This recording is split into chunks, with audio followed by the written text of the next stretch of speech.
강태우는 지하철 의자에 앉아 무심코 스마트폰을 넘기고 있었다. 사람들의 움직임, 출구의 위치, 의심스러운 행동을 보이는 승객들. 그의 15년간의 습관은 쉽게 사라지지 않았다. 국정원에서 강제 은퇴한 지 6개월이 지났지만 여전히 그의 몸은 현장 요원으로 살아있었다. 다음 역은 강남역입니다. 내리실 문은 오른쪽입니다. 기계적인 안내방송이 흘러나오자 태우는 고개를 들었다. 그때였다. 지하철 건너편에서 한 청년이 여고생으로 보이는 소녀에게 지나치게 가까이 다가가는 모습이 보였다. 소녀의 얼굴에 불편함이 역력했다. 개입하지 마. 이제 너의 일이 아니야. 태우는 스스로에게 말했지만 청년의 손이 소녀의 어깨에 닿는 순간 그의 몸은 이미 움직이고 있었다. 실례합니다만 제 조카를 기다리고 있었어요.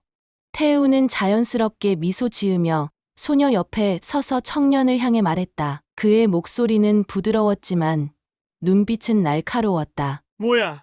아, 네! 청년은 당황한 기색으로 물러섰다. 소녀는 태우를 잠시 의아한 눈으로 보다가 상황을 이해했는지 안도의 한숨을 내쉬었다. 고맙습니다. 태우는 아무 일도 없었다는 듯 고개를 끄덕였다. 지하철이 강남역에 도착하자 청년은 서둘러 내렸고 태우도 계획에 없던 하차를 했다. 소녀가 안전하게 역을 빠져나가는 것을 확인한 후에야 그는 다음 열차를 기다렸다. 아파트로 돌아온 태우는 창문 앞에 서서 서울의 야경을 바라보았다. 15년간 국가를 위해 그림자처럼 살아온 그에게 일상은 여전히 낯설었다. 국정원을 떠난 이유는 간단했다. 마지막 임무에서 규정을 어기고 민간인을 구한 것. 공식적으로는 개인 사정에 의한 조기 퇴직이었지만 모두가 진실을 알고 있었다. 태우는 책장에서 낡은 사진첩을 꺼내들었다. 아버지와 함께 찍은 사진, 군 시절의 동료들, 그리고 국정원 훈련원 시절의 흑백 사진 한 장. 사진 속에서 그는 젊고 이상에 불타올랐다. 국가를 위해, 정의를 위해 그림자가 되기로 결심했던 순간들. 그때와 지금 무엇이 달라졌을까? 태우는 중얼거렸다. 오늘 지하철에서의 사건이 그에게 무언가를 일깨웠다. 은퇴했다고 해서 그의 본능까지 은퇴한 것은 아니었다. 불의를 보면 개입하고 약자를 보호하려는 그 본능은 여전히 살아있었다. 다음 날 아침, 태우는 일상적인 조깅 코스를 달리고 있었다. 한강변을 따라 달리는 그의 몸은 여전히 현역 시절의 체력을 유지하고 있었다. 갑자기 그의 귀에 비명소리가 들렸다. 한적한 자전거 도로 옆 벤치에서 두 남자가 한 노인을 괴롭히고 있었다. 태우는 발걸음을 멈추었다. 또 개입하는 건가? 다음 순간 그는 벤치 쪽으로 달려가고 있었다. 경찰입니다. 그만하세요. 태우의 목소리는 권위가 실렸다. 두 남자는 잠시 주춤했지만 곧 비웃음을 지었다. 경찰! 신분증 좀 보여봐요! 보여드릴게요. 태우의 주먹이 첫 번째 남자의 턱을 강타했다. 모든 동작은 빠르고 정확했다. 15년간의 훈련이 그의 몸에 새겨져 있었다. 두 번째 남자는 주머니에서 작은 칼을 꺼냈지만 태우의 발차기에 그의 손목이 꺾이는 소리와 함께 칼이 바닥에 떨어졌다. 아, 미친 새끼! 첫 번째 남자가 피를 흘리며 중얼거렸다. 경찰에 신고할까요? 아니면 그냥 사라질래? 두 남자는 서둘러 도망쳤다. 태우는 노인에게 다가갔다. 괜찮으세요? 할아버지. 노인은 감사의 인사를 건넸지만 태우의 시선은 이미 주변을 살피고 있었다. 목격자가 있는지, CCTV는 어디에 있는지. 국정원 시절의 습관이었다. 집으로 돌아오는 길, 태우는 생각에 잠겼다. 두 번의 개입, 두 번 다 본능적이었다. 그는 멈출 수 없었다. 어쩌면 이것이 그의 새로운 삶의 방향일지도 모른다는 생각이 들었다. 공식적인 임무는 끝났지만 그의 능력은 여전히 유용했다. 그리고 도시는 여전히 그림자 속에서 보호가 필요했다. 그날 밤, 태우는 오래된 훈련 장비가 담긴 상자를 꺼냈다. 블랙 장갑, 작은 쌍안경, 비상용 통신 장비들. 그는 이제 새로운 임무를 시작할 준비가 되어 있었다. 국가를 위한 것이 아닌 거리의 약자들을 위한 임무. 태우의 새로운 일상이 시작된 지 한 달이 지났다. 낮에는 평범한 전직 공무원으로 살아가며 밤에는 서울의 어두운 곳곳을 감시했다. 그는 이제 도시의 리듬을 알고 있었다. 어느 지역에서 범죄가 자주 발생하는지, 어느 시간대에 약자들이 위험에 노출되는지. 이른 저녁, 태우는 강남의 한 골목길을 지나고 있었다. 고급 레스토랑이 즐비한 이 지역은 겉으로는 안전해 보였지만 뒷골목은 다른 이야기였다. 그가 걸음을 멈춘 것은 뒷골목에서 들려오는 소리 때문이었다. 돈만 내면 다 해결돼. 이게 세상 이치야. 거칠고 오만한 목소리였다. 태우는 천천히 골목으로 들어섰다. 3명의 건장한 남자가 한 레스토랑 주인으로 보이는 중년 남성을 둘러싸고 있었다. 이번 달도 보호비를 안 내면 레스토랑에 무슨 일이 생길지 몰라. 전형적인 폭력 갈취였다. 태우는 잠시 망설였다. 개입하면 그의 존재가 알려질 수 있었다. 하지만 레스토랑 주인의 떨리는 모습을 보니 그는 결심했다. 태우는 천천히 골목으로 들어섰다. 저녁 식사하러 왔는데 문 앞이 너무 시끄럽네요. 3 남자가 돌아봤다. 그들의 눈에 태우는 그저 평범한 40대 남자로 보였을 것이다. 뭐야? 당신 여기서 비켜? 태우는 미소를 지었다. 보호비라. 요즘도 그런 구시대적인 방법을 쓰나.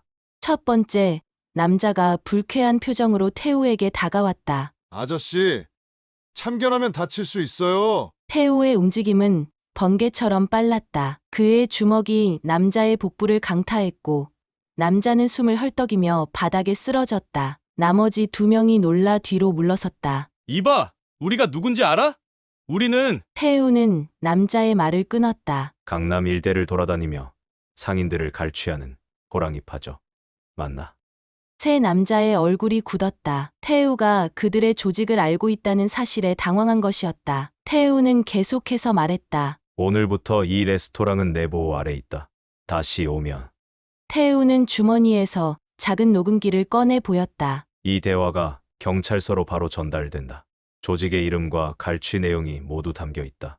물론 이는 속임수였지만 3 남자는 그것을 알 수 없었다. 그들은 잠시 서로를 바라보더니 서둘러 골목을 빠져나갔다. 레스토랑 주인은 안도의 한숨을 내쉬었다. 정말 감사합니다. 어떻게 보답해야 할지. 태우는 고개를 저었다. 감사는 필요 없습니다. 다만 그는 주인에게 가까이 다가가 작은 메모지를 건넸다. 문제가 또 생기면 이 번호로 연락하세요. 직접 말하지 마시고 문자만 보내세요. 비 오는 날이라고만. 주인은 혼란스러워 보였지만 고개를 끄덕였다. 태우는 더 이상의 설명 없이 자리를 떠났다. 그날 밤, 그는 호랑이파에 대한 정보를 수집하기 시작했다. 국정원 시절의 정보 수집 기술이 다시 한번 빛을 발했다. 일주일 후, 태우의 임시 전화로 문자가 왔다. 비 오는 날, 발신자는 다른 레스토랑 주인이었다. 태우의 소문이 퍼지기 시작한 것이다. 그는 즉시 움직였다. 이번에는 더 준비된 상태로 강남의 또 다른 골목길에서 태우는 호랑이파의 5명을 만났다. 이번에는 그들도 준비가 되어 있었다. 한 남자가 그를 알아보고 외쳤다. 저 자식이야. 지난번에 간섭한. 태우는 이미 예상했다는 듯 차분하게 대응했다. 여러분의 활동 반경을 조사해봤어요. 꽤 넓더군요. 하지만 오늘부터 이 지역은 금지구역입니다. 5명의 남자가 일제히 웃음을 터뜨렸다. 뭐?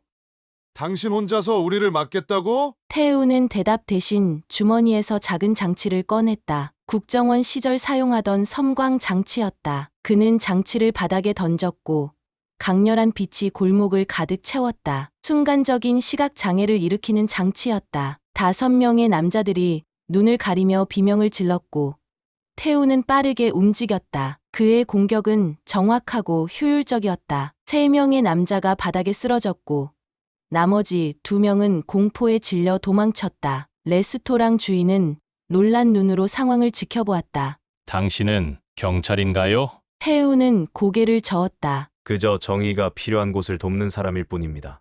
이 사건 이후 그림자 수호자에 대한 소문이 강남 일대에 퍼지기 시작했다. 약자들을 돕는 신비로운 인물, 위험에 처한 이들에게 나타나는 보호자. 태우는 자신의 활동이 주목받기 시작한다는 것을 알았지만 이미 돌아갈 수 없었다. 그는 이제 도시의 그림자 속에서 새로운 임무를 수행하고 있었다. 하지만 모든 행동에는 결과가 따른다. 태우가 알지 못하는 곳에서 누군가가 그림자 수호자에 대해 주목하기 시작했다. 그리고 그 관심은 태우를 위험한 상황으로 이끌게 될 것이다. 최근 강남 일대에서 그림자 수호자라 불리는 의문의 인물이 목격되고 있습니다. 이 인물은 폭력 사건에 개입해 시민들을 돕고 있다고 하는데요.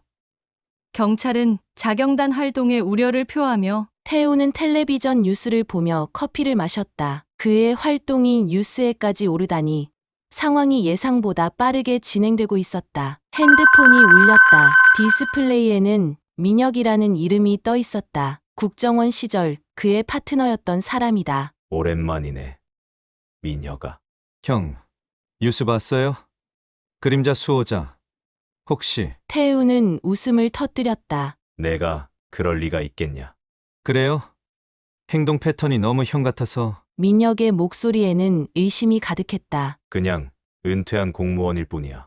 그런데 무슨 일이야? 민혁은 잠시 침묵했다. 형, 사실은 국정원에서 그 의문의 인물에 대한 조사가 시작됐어요. 자경단 활동으로만 보이지 않는다고 해서요. 태우의 표정이 굳었다. 무슨 뜻이지? 일반인이 할 수 없는 전술과 장비를 사용한다는 보고가 있어요. 형, 조심하세요. 내가 아는 건 이게 전부예요. 통화가 끝난 후 태우는 깊은 생각에 잠겼다. 국정원이 자신을 조사한다면 그의 신원이 드러나는 것은 시간 문제였다. 하지만 그는 멈출 수 없었다. 이미 많은 사람들이 그에게 의존하고 있었다. 다음 날 저녁, 태우는 새로운 정보를 확인하기 위해 강남의 한 카페에 앉아 있었다. 호랑이파의 본거지에 대한 제보를 받은 것이다. 카페 창문을 통해 거리를 관찰하던 그는 익숙한 얼굴을 발견했다. 국정원 시절 같은 팀이었던 박준호였다. 감시인가? 태우는 생각했다. 준호가 카페로 들어오자 태우는 미소를 지으며 그를 맞이했다. 오랜만이네. 준호야. 준호는 조금 당황한 듯했지만 곧 태우의 테이블에 앉았다. 형, 우연이네요. 그래. 우연이지. 태우는 미소를 지으며 답했다. 어떻게 지내? 뭐, 그냥요. 형은 은퇴 생활이 어때요? 평화롭지. 태우는 거짓말을 했다. 두 사람은 잠시 일상적인 대화를 나누었지만 둘 다 긴장을 숨기지 못했다. 준호가 먼저 본론으로 들어갔다. 형, 솔직히 말할게요. 국정원이 형을 감시 중이에요. 그림자 수호자가 형이라고 의심하고 있어요. 태우는 잠시 침묵했다. 왜 그런 생각을 할까? 코발트 작전 기억나요? 형의 마지막 임무였죠. 태우의 표정이 굳었다. 코발트 작전. 태우가 국정원을 떠나게 된 직접적인 원인이었다. 국내에 침투한 국제 범죄 조직을 색출하는 임무에서 태우는 민간인이 위험에 처하자 임무를 중단하고 그들을 구했다. 결과적으로 주요 용의자가 도주했고 태우는 강제 은퇴를 맞이했다. 그게 이 일과 무슨 상관이지? 준호가 목소리를 낮추었다. 그 도주한 용의자가 호랑이파와 연결되어 있다고 해요. 형이 지금 호랑이파를 쫓고 있다는 정보가 들어왔어요. 태우는 충격을 받았다. 자신이 과거의 미완성 임무와 연결되어 있다는 사실을 몰랐다. 준호야. 난 그냥 도움이 필요한 사람들을 돕고 있을 뿐이야. 알아요, 형. 그래서 제가 직접 왔어요. 경고하려고요. 조직이 형을 주시하고 있어요. 태우는 고개를 끄덕였다. 알려줘서 고마워. 그런데 왜 도와주는 거야? 준호는 쓴웃음을 지었다. 형이 옳았어요. 코발트 작전에서 민간인을 구한 건 옳은 결정이었어요. 우리 중 많은 요원들이 그렇게 생각해요. 두 사람의 대화가 끝난 후 태우는 더욱 조심스럽게 행동하기 시작했다. 하지만 그의 활동은 계속되었다. 이제 그는 호랑이파가 단순한 지역 갈취 조직이 아니라 국제적인 범죄 조직과 연결되어 있다는 것을 알았다. 코발트 작전의 미완성된 부분을 완성할 기회였다. 한 주가 지난 어느 저녁, 태우는 한 제보자를 만나기로 했다. 강남의 한적한 공원 벤치에서 그는 모자를 깊게 눌러쓰고 기다리고 있었다. 약속 시간이 지났지만 제보자는 나타나지 않았다. 대신 익숙한 얼굴이 보였다. 강민서 경위, 지역 경찰서의 젊은 형사였다. 여기서 뭐 하세요? 태우는 경계했다. 산책 중입니다. 우연이네요.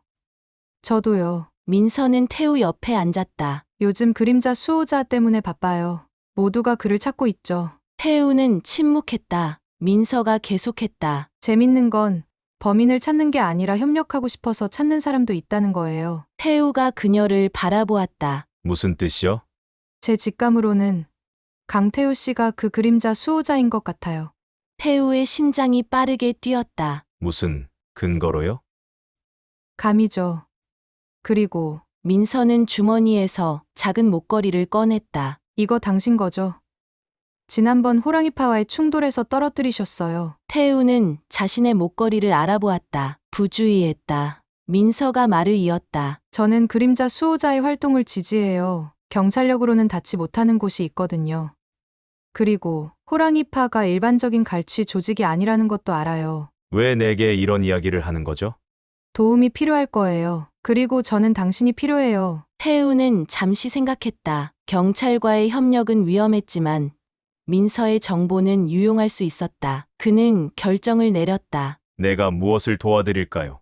경위님, 민서는 미소를 지었다. 호랑이파의 본부 위치를 찾았어요. 하지만 진입할 방법이 없어요. 경찰 공식 수사가 아니라서요. 태우는 고개를 끄덕였다. 정보를 주세요. 내가 확인해 보겠습니다. 이렇게 태우는 경찰, 민서와의 조심스러운 협력을 시작했다. 그의 과거와 현재가 교차하는 순간이었다. 국정원은 그를 감시하고 경찰은 그에게 협력을 요청하고 그 사이에서 태우는 자신의 길을 찾고 있었다. 강남의 한 오피스 빌딩 지하 주차장. 태우는 준호와 다시 만났다. 이번에는 준호가 먼저 연락해왔다. 그의 표정은 심각했다. 형, 큰일 났어요. 국정원이 형을 정식으로 조사 대상으로 지정했어요. 최고 위험 등급으로요. 태우는 놀랐다. 왜? 내가 그렇게 위험한가? 형이 호랑이파를 조사하는 걸 알고 있어요. 그런데 이건 단순한 범죄 조직이 아니에요. 국제적인 네트워크와 연결되어 있고 심지어는 정치권과도 연결점이 있다는 의혹이 있어요. 태우는 깊은 숨을 내쉬었다. 그래서 국정원이 나를 막으려 한다? 아니요. 이건 더 복잡해요. 준호가 주변을 살피며 목소리를 낮추었다. 국정원 내부에도 분파가 있어요. 일부는 형을 체포하려 하고 다른 일부는 형의 활동이 필요하다고 생각해요. 무슨 뜻이야? 공식적으론 형을 조사해야 하지만 비공식적으로는 형이 찾아낸 정보가 필요해요. 호랑이파와 연결된 고위 인사들에 대한 정보요. 그들은 공식 수사로는 접근하기 어려운 사람들이에요. 태우는 준호의 말을 곰곰이 생각했다. 그래서 내가 연락한 거군. 네. 저와 몇몇 동료들은 형을 돕고 싶어요. 하지만 조심해야 해요. 모두가 우리 편은 아니니까요. 그날 밤 태우는 아파트에서 과거 국정원 시절의 자료들을 다시 검토했다. 코발트 작전의 보고서, 당시 도주한 용의자의 사진, 그리고 최근 수집한 호랑이파에 대한 정보들, 모든 것이 연결되어 있었다. 문득 현관벨이 울렸다. 시계를 보니 밤 11시가 넘은 시간이었다. 태우는 경계하며 모니터를 통해 방문자를 확인했다. 강민서 경위였다. 이런 시간에 무슨 일이죠? 민서의 얼굴은 창백했다. 위험해요. 제 상관이 호랑이파와 연결되어 있다는 것을 알아냈어요. 그들이 저를 쫓고 있어요. 태우는 그녀를 안으로 이끌었다. 자세히 말해보세요. 제가 호랑이파에 대한 비공식 조사를 하고 있다는 걸 알아챈 것 같아요. 오늘 사무실에 돌아가 보니 제 컴퓨터가 해킹당했고 집 앞에서는 의심스러운 차가 지켜보고 있었어요. 태우는 생각에 잠겼다. 이제 민서도 위험에 처했다. 당분간 여기 머무르세요. 안전할 겁니다. 다음 날 아침, 태우는 민혁에게 연락했다. 그는 또 다른 전직 국정원 요원으로 현재는 사이버 보안 회사를 운영하고 있었다. 민혁아, 도움이 필요해. 형, 무슨 일이에요? 경찰 내부 네트워크에 접근할 수 있어? 민혁은 잠시 침묵했다. 불법이잖아요. 형, 한 경찰관의 생명이 위험해. 그녀의 컴퓨터가 해킹당했고 누가 그녀를 감시하는지 알아내야 해. 민혁은 한숨을 내쉬었다. 알겠어요. 하지만 이건 마지막이에요. 정보를 보내드릴게요. 몇 시간 후, 민혁으로부터 메시지가 왔다. 강민서, 경위의 컴퓨터를 해킹한 IP 주소를 추적했어요. 놀랍게도 경찰청 내부 네트워크에서 온 것이 아니라 해외 서버를 거쳐왔어요. 정확히는 중국 상하이의 한 서버예요. 태우는 눈썹을 치켜 올렸다. 중국? 호랑이파가 국제적 연결고리가 있다는 증거군. 그날 저녁 태우와 민서는 준호와 만나 정보를 공유했다. 세 사람은 조심스럽게 계획을 세웠다. 준호가 국정원 내부에서 정보를 수집하고 민서는 경찰 내부에서 가능한 정보를 얻기로 했다. 태우는 현장 활동을 맡았다. 우리는 공식적인 조직이 아니에요. 그냥 정의를 위해 뭉친 사람들이죠. 민서가 덧붙였다. 경찰로서 할 수 없는 일이 있어요. 하지만 시민으로서는 할 수 있죠. 태우는 두 사람을 바라보았다. 그는 더 이상 혼자가 아니었다. 작은 팀이 형성된 것이다. 다음 주 그들은 호랑이파의 핵심 멤버 한 명을 성공적으로 미행했다. 그는 강남의 고급 클럽을 자주 방문했는데 그곳에서 정치인, 기업인들과 만나는 것을 확인했다. 준호는 국정원의 데이터베이스를 통해 이들의 신원을 확인했다. 이 사람들 중 몇몇은 국가 주요 프로젝트와 관련이 있어요. 이건 단순한 갈취나 폭력 조직이 아니에요. 이들은 시스템적으로 움직이고 있어요. 태우는 점점 더 큰 그림을 보기 시작했다. 호랑이파는 표면적으로는 강남의 갈취 조직이었지만 실제로는 국제적인 범죄 네트워크의 일부였다. 그들은 불법 자금을 세탁하고 정치적 영향력을 행사하며 심지어 국가 안보와 관련된 프로젝트에도 개입하고 있었다. 이건 내가 생각했던 것보다 훨씬 크네. 이제 우리는 어떻게 해야 할까?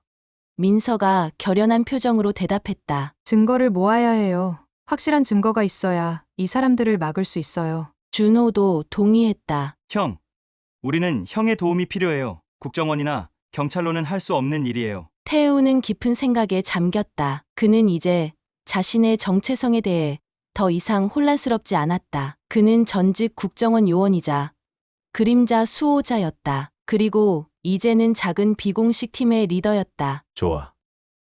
계획을 세우자. 그날 밤 태우는 오랜만에 편안한 마음으로 잠들었다. 그의 새로운 임무는 이제 더 이상 개인적인 것이 아니었다. 그것은 정의를 위한 그리고 국가를 위한 것이었다. 그리고 그는 더 이상 혼자가 아니었다. 그의 곁에는 같은 신념을 가진 동료들이 있었다. 하지만 태우는 알지 못했다. 그들의 활동이 이미 호랑이파와 그 배후 세력의 주목을 받고 있다는 사실을. 곧 그들은 더 큰 위험에 직면하게 될 것이다. 강남의 한 고급 오피스텔. 태우와 그의 작은 팀은 다음 작전을 준비하고 있었다. 민서가 확보한 정보에 따르면 호랑이파의 수장 장석호는 다음 주 목요일 밤에 중요한 거래를 진행할 예정이었다. 이 거래는 해외 범죄 조직과의 대규모 자금 세탁과 관련이 있었다. 거래 장소는 강남의 블루 다이아몬드 클럽이에요. 지하 VIP룸에서 진행될 예정입니다. 준호가 고개를 끄덕였다. 내부 구조도를 확보했어요. 그리고 이번 거래에는 중국 측 인사도 참여한다는 정보가 있습니다. 태우는 구조도를 자세히 살펴보았다. 클럽은 보안이 철저했고 지하 VIP룸은 더욱 접근하기 어려웠다. 정면 돌파는 불가능해. 우리는 다른 방법을 찾아야 해. 민혁이 노트북을 열며 말했다. 클럽의 CCTV와 보안 시스템에 접근할 수 있어요. 하지만 완전히 무력화시키긴 어려울 거예요. 태우는 생각에 잠겼다. 무력화시킬 필요 없어. 오히려 활용하자. 그의 계획은 간단했다. 민혁이 클럽의 보안 시스템을 해킹하여 특정 순간에 작은 혼란을 일으키고 민서는 경찰 신분으로 클럽 앞에 대기하며 상황을 모니터링한다. 준호는 국정원의 감시망을 피하면서 태우와 함께 증거를 확보한다. 우리의 목표는 거래를 중단시키는 게 아니야. 증거를 확보하는 것이 중요해. 장석호와 그의 네트워크를 완전히 무너뜨리기 위해서는 확실한 증거가 필요해. 작전 당일 모든 것이 계획대로 진행되었다. 민혁은 클럽의 보안 시스템을 부분적으로 통제하에 두었고 민서는 평범한 경찰 순찰차 안에서 대기 중이었다. 태우와 준호는 서버 유지보수 인력으로 위장하여 클럽에 침투했다. 지하 VIP룸으로 가는 비상 계단을 확보했어. 태우는 복도를 살피며 대답했다. 좋아. 내가 먼저 들어가서 확인할게. 그때였다. 예상치 못한 경보음이 울렸다. 준호의 긴급한 목소리가 들렸다. 문제가 생겼어요. 외부에서 시스템에 침입했어요. 누군가 우리를 알아챈 것 같아요. 태우의 심장이 빠르게 뛰었다. 그들의 작전이 노출된 것이다. 준호, 빨리 후퇴해.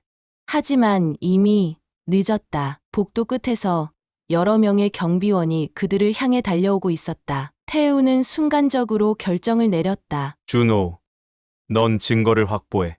난 그들을 막을게. 하지만 형, 명령이야. 태우는 경비원들을 향해 돌진했다. 그의 움직임은 15년간의 국정원 훈련이 만들어낸 정확함과 효율성을 보여주었다. 첫 번째 경비원은 태우의 빠른 주먹에 의식을 잃었고, 두 번째와 세 번째는 그의 발차기에 쓰러졌다. 하지만 곧 더 많은 경비원이 나타났다. 태우는 점점 밀리기 시작했다. 그때 예상치 못한 도움이 왔다. 민서가 경찰 신분으로 클럽에 들어와 상황에 개입한 것이다. 경찰입니다. 모두 움직이지 마세요. 경비원들이 잠시 혼란에 빠진 사이 태우는 민서에게 시선을 보냈다. VIP룸을 확인해야 해. 두 사람은 지하로 내려갔다. VIP룸 문은 열려 있었지만 안은 이미 비어 있었다. 장석호와 그의 일행은 이미 도주한 상태였다. 늦었군. 민서가 주변을 살폈다. 하지만 뭔가 남아있을지도 몰라요. 그들은 재빨리 방을 수색했다. 태우가 테이블 밑에서 작은 USB 드라이브를 발견했다. 이건 그때 문이 다시 열리며 준호가 들어왔다. 그의 얼굴은 창백했다. 형. 큰일 났어요. 국정원 특수팀이 오고 있어요. 우리 모두를 체포하러요. 상황은 점점 악화되고 있었다. 태우는 재빨리 생각했다. 민서, 당신은 경찰 신분을 유지해. 당신이 여기 있었던 건 우연이라고 해. 준호, 넌 민혁과 함께 안전한 곳으로 가. 형은요? 태우는 USB를 들어보였다. 난 이걸 확인해 봐야 해. 그리고 마지막으로 한 가지 일을 처리해야 해. 세 사람은 각자의 방향으로 흩어졌다. 태우는 비상구를 통해 클럽을 빠져나와 미리 준비해둔 오토바이로 도주했다. 그의 목적지는 한강변의 한적한 창고였다. 그곳은 국정원 시절 그가 사용하던 비공식 안전가옥이었다. 창고에 도착한 태우는 USB의 내용을 확인했다. 그 안에는 호랑이파의 전체 네트워크, 자금 세탁 경로, 그리고 연결된 정치인과 기업인들의 명단이 들어있었다. 그리고 가장 충격적인 발견은 장석호의 진짜 정체였다. 그는 코발트 작전 당시 도주했던 바로 그 인물이었다. 드디어 찾았군. 그의 마지막 임무, 그의 경력을 끝낸 사건의 주범이 지금 서울에서 거대한 범죄 네트워크를 구축하고 있었던 것이다. 갑자기 그의 전화가 울렸다. 발신자는 민서였다. 태우 씨, 위험해요. 누군가 제 신분을 의심하고 있어요. 그리고 더 중요한 건 장석호가 오늘 밤 한국을 떠난다는 정보를 입수했어요. 인천공항에서 자정에 출발하는 전용기가 있어요. 태우는 시계를 확인했다. 오후 10시, 시간이 얼마 남지 않았다. 민서 씨, 증거는 내가 확보했어. 그런데 한 가지 결정을 내려야 해. 이 증거를 공개하고 법적 절차를 따를 것인지 아니면 민서는 태우의 망설임을 감지했다. 아니면 직접 끝장을 낼 건지요? 그래. 태우의 목소리는 무거웠다. 복수와 정의 사이에서 그는 갈등하고 있었다. 태우 씨, 당신이 어떤 결정을 내리든 저는 지지할게요. 하지만 기억하세요. 당신은 이제 국정원 요원이 아니라 그림자 수호자예요. 당신이 믿는 가치에 충실하세요. 통화가 끝난 후 태우는 깊은 생각에 잠겼다. 그는 USB를 복제하여 한 카피를 준호에게 전송했다. 그리고 메시지를 남겼다. 비계획을 실행해. 내가 실패하면 이 증거를 모든 언론사에 공개해. 인천공항으로 향하는 길, 태우는 다시 한번 자신의 과거와 마주했다. 코발트 작전이 실패한 날, 민간인을 구하기 위해 임무를 포기했던 그 순간을 떠올렸다. 그때의 결정이 옳았다고 지금도 믿었다. 하지만 이제 그는 미완의 임무를 완수할 기회를 얻었다. 공항에 도착한 태우는 즉시 VIP 전용 출국장을 향했다. 보안은 철저했지만 준호가 전송한 공항 내부 도면 덕분에 그는 감시 카메라를 피해 접근할 수 있었다. VIP 라운지 앞 태우는 여러 명의 경호원을 발견했다. 그들을 모두 상대하는 것은 불가능했다. 그는 민혁에게 연락했다. 민여가 공항 화재 경보 시스템에 접근할 수 있어? 가능해요. 무슨 계획이에요? VIP 라운지 근처에 있는 화재 경보를 작동시켜줘. 그리고 모든 감시 카메라를 10분간 루프 상태로 만들어줘. 몇 분 후 화재 경보가 울리며 VIP 라운지 주변이 혼란에 빠졌다. 경호원들이 상황을 확인하는 사이 태우는 라운지로 침투했다. 그곳에서 그는 마침내 장석호를 마주했다. 오랜만이군요. 장 선생. 태우가 차갑게 말했다. 장석호는 놀랐지만 곧 냉정을 되찾았다. 아, 강태우 요원. 아니, 이제는 전 요원이군요. 어떻게 여기까지 찾아왔나? 코발트 작전이 끝나지 않았어. 단지 연장됐을 뿐이지. 장석호는 웃음을 터뜨렸다. 당신 때문에 난 모든 것을 잃었어. 하지만 봐. 이제 난 더 강해졌지. 국정원도 경찰도 나를 막을 수 없어. 그래서 내가 여기 있는 거야.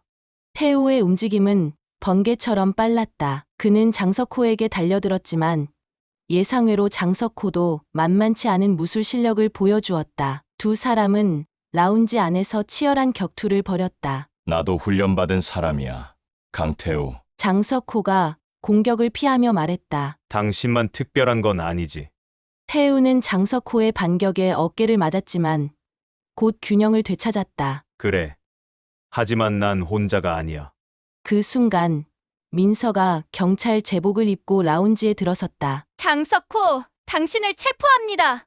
장석호는 두 사람을 번갈아 보며 웃었다. 정말 순진하군. 내가 혼자라고 생각했나? 갑자기 뒤에서 소리가 들렸다. 태우가 돌아보니 국정원 특수팀이 라운지를 포위하고 있었다. 그들의 리더는 태우가 알지 못하는 얼굴이었다. 강태우, 당신은 불법 침입과 국가기관 방해 혐의로 체포됩니다. 태우의 표정은 굳어졌다. 함정이었다. 장석호는 그들의 계획을 미리 알고 있었고 국정원 내부에 협력자가 있었던 것이다. 민서가 앞으로 나섰다. 저는 강남경찰서 강민서 경위입니다.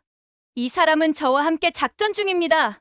특수팀 리더는 민서를 무시했다. 경위님, 이건 경찰 관할이 아닙니다. 물러나십시오. 상황은 점점 불리해지고 있었다. 태우는 마지막 카드를 꺼내들었다. 그는 주머니에서 USB를 꺼냈다. 이 안에는 장석호의 모든 범죄 증거가 들어 있습니다.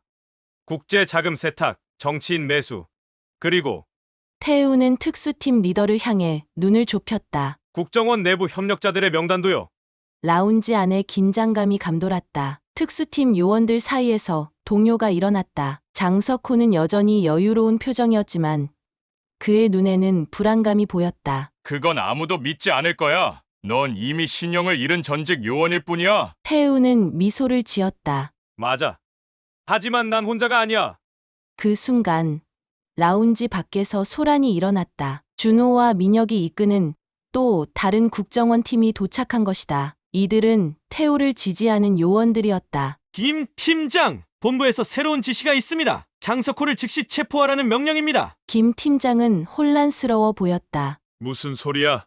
내 지시는 본부에서 방금 전달받은 명령입니다. 장석호의 범죄 증거가 이미 국정원 본부에 전달되었습니다. 태우는 준호를 바라보았다. 비계획이 작동한 것이다. 그가 복제한 USB가 이미 올바른 사람들에게 전달된 것이었다. 김 팀장은 잠시 갈등하는 듯했지만 결국 장석호를 향해 돌아섰다. 장석호, 당신을 체포합니다. 장석호는 마지막으로 탈출을 시도했지만 태우의 빠른 발차기에 그는 바닥에 쓰러졌다. 모든 것이 끝났다. 태우는 민서에게 눈짓했다. 이제 공식적인 일은 당신에게 맡길게.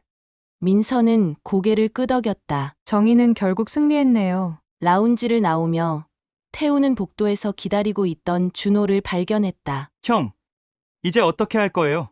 국정원으로 돌아올 건가요? 태우는 머리를 저었다. 아니. 그 길은 이미 끝났어. 하지만 새로운 길이 시작됐지. 사건이 종결된 지 한 달 후 서울은 다시 평화를 되찾았다. 장석호와 그의 조직은 완전히 와해되었고 연루된 정치인과 기업인들도 하나둘 조사를 받기 시작했다. 언론은 이를 세기의 부패 스캔들이라 불렀지만 그 이면에서 그림자 수호자의 역할은 언급되지 않았다. 태우는 한강변 카페에 앉아 커피를 마시며 신문을 읽고 있었다. 그의 얼굴에는 평온함이 깃들어 있었다. 그때 익숙한 얼굴이 그에게 다가왔다. 자리 있나요? 태우는 고개를 끄덕였다. 어서 오세요. 경인이. 이제 그냥 민서라고 불러도 돼요. 그녀가 앉으며 말했다. 경찰을 그만두었거든요. 태우는 놀란 표정을 지었다. 왜요? 당신은 훌륭한 경찰이었는데. 민서는 어깨를 으쓱했다. 시스템 안에서는 할 수 있는 일에 한계가 있더라고요. 그리고 다른 길을 찾았어요. 그녀는 태우에게 작은 명함을 건넸다. 크로스로드 컨설팅, 민간 보안 및 조사 서비스. 새로운 시작인가요? 네. 그리고 함께하면 좋겠어요. 준호와 민혁도 이미 합류했어요. 태우는 잠시 생각에 잠겼다. 그가 국정원을 떠난 후 찾아온 새로운 목적. 그림자 수호자로서의 정체성이 이제는 더 큰 의미를 가질 수 있을 것 같았다. 사무실은 어디에 있나요? 민서의 얼굴에 미소가 번졌다. 강남 한복판이요. 호랑이파가 떠난 자리에 새로운 수호자들이 들어선 거죠. 다음 날 태우는 새 사무실을 방문했다. 준호와 민혁이 그를 반갑게 맞이했다. 형, 드디어 오셨네요. 준호가 기뻐했다. 민혁은 컴퓨터 화면을 가리키며 말했다. 이미 첫 번째 의뢰가 들어왔어요. 소규모 기업들을 대상으로 한 사이버 갈취 사건이에요. 태우는 사무실을 둘러보았다. 깔끔하고 현대적인 공간이었지만 무엇보다 그를 사로잡은 것은 창문 너머로 보이는 도시의 전경이었다. 서울의 빌딩들, 그 사이로 흐르는 한강, 그리고 이 모든 것을 지키기 위한 그들의 새로운 사명. 우리는 무엇이 될 건가? 민간 정보회사, 보안 컨설팅? 민서가 그에게 다가와 말했다. 공식적으로는 그렇죠. 하지만 실제로는 그림자 속에서 도시를 지키는 수호자들이에요. 시스템이 닿지 못하는 곳에서 정의를 실현하는 사람들. 태우는 고개를 끄덕였다. 이것이 그가 찾던 답이었다. 국정원을 떠난 후 그는 자신의 정체성을 잃었다고 생각했지만 사실은 새로운 정체성을 발견하는 과정이었다. 몇 주 후 태우는 자신의 옛 아파트를 정리하고 있었다. 이제 그는 사무실 근처로 이사할 예정이었다. 오래된 상자들 사이에서 그는 국정원 시절의 사진첩을 발견했다. 점고 이상에 불타올랐던 시절의 자신. 국가를 위해 헌신하겠다는 결의에 찬 눈빛. 결국 이 약속을 지키게 됐군. 그날 밤 크로스로드 컨설팅의 첫 번째 비공식 임무가 시작되었다. 서울 외곽의 한 창고에서 불법 무기 거래가 이루어진다는 정보를 입수한 것이다. 태우, 민서, 준호, 그리고 민혁은 각자의 역할을 맡아 현장으로 향했다. 모두 준비됐나? 준비 완료. 세 사람의 목소리가 차례로 들려왔다. 태우는 창고 지붕 위에서 도시의 불빛을 바라보았다. 그의 마음은 이상하게 평온했다. 국정원에서의 강제 은퇴, 방황의 시간, 그리고 그림자 수호자로서의 첫 발걸음. 모든 것이 이 순간을 위한 준비였다. 작전 시작.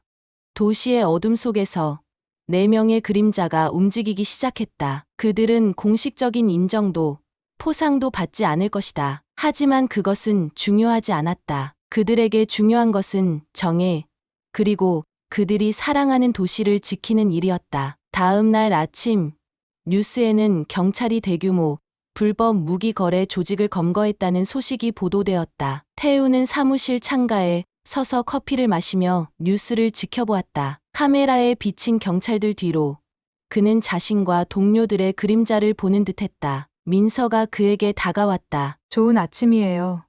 태우 씨. 그래. 정의로운 아침이군. 태우가 미소 지으며 대답했다. 사무실 벽에는 작은 액자 하나가 걸려 있었다. 그 안에는 태우가 국정원에 입사하던 날 서명한 선서문의 일부가 적혀 있었다. 나는 그림자 속에서 정의를 수호할 것을 맹세합니다. 태우는 이제 그 맹세의 진정한 의미를 이해했다. 그것은 단순히 국가기관의 일원으로서의 의무가 아니라 삶의 방식이자 그의 본질이었다. 그리고 이제 그는 자신과 같은 신념을 가진 동료들과 함께 그 맹세를 실천하고 있었다. 창밖으로 서울의 아침이 밝아오고 있었다. 사람들은 평화롭게 일상을 시작했다. 그들 대부분은 자신들을 지키는 그림자의 존재를 알지 못했다. 하지만 그것은 중요하지 않았다. 태우와 그의 동료들에게 중요한 것은 정의가 실현되는 것, 그리고 그들이 사랑하는 도시가 안전하다는 것이었다. 태우는 마지막으로 창밖을 바라보며 중얼거렸다. 그림자 정의 계속된다.